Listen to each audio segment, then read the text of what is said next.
I was just watching a CNBC piece on the idea, not a very new idea, but there's some misconceptions about it, about the food deserts supposedly in the United States, about how some people have to resort to eating junk food, and I think it's complete bullshit because by their definitions, I've lived in a food desert for quite some time in my life, on and off, believe it or not.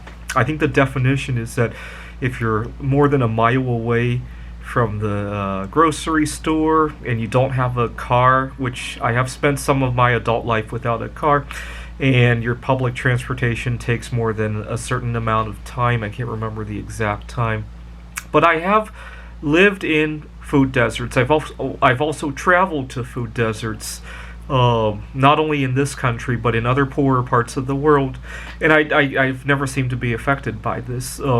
I do know that some people have a priority desert kind of problem, right?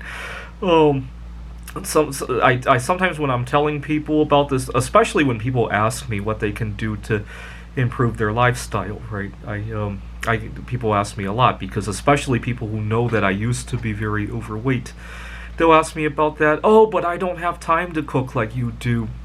And then I look at their lifestyle, and there's plenty of things. I don't want to comment on what people do, but there are plenty of things that they put a higher priority on than the food, right? Just look at how much television the average American watches per day, right? It's probably even higher for the demographics of people that are so-called affected by food deserts, right?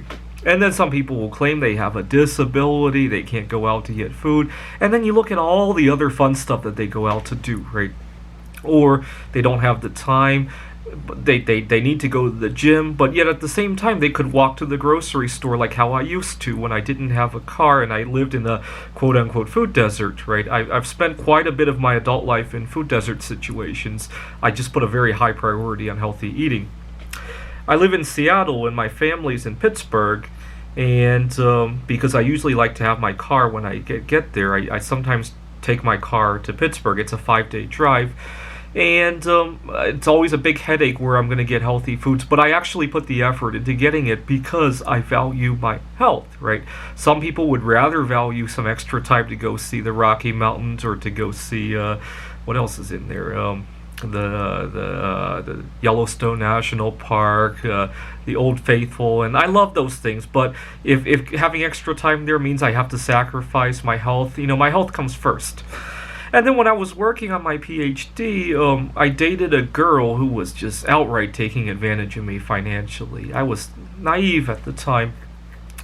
And finally, the last straw before I finally broke up with her was one day she was begging for some financial help again. And she was saying, but I need food. My son needs... She had a child from a previous relationship. My son needs food.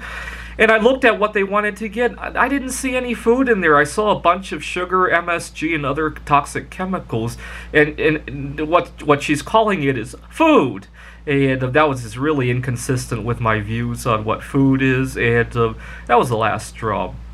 It just goes to show people the way people prioritize and their views on things.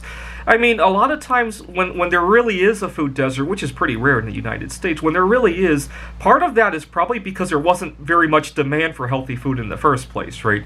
You have to be stupid to want to open a grocery store near a place where people like the girl I was dating lived, right?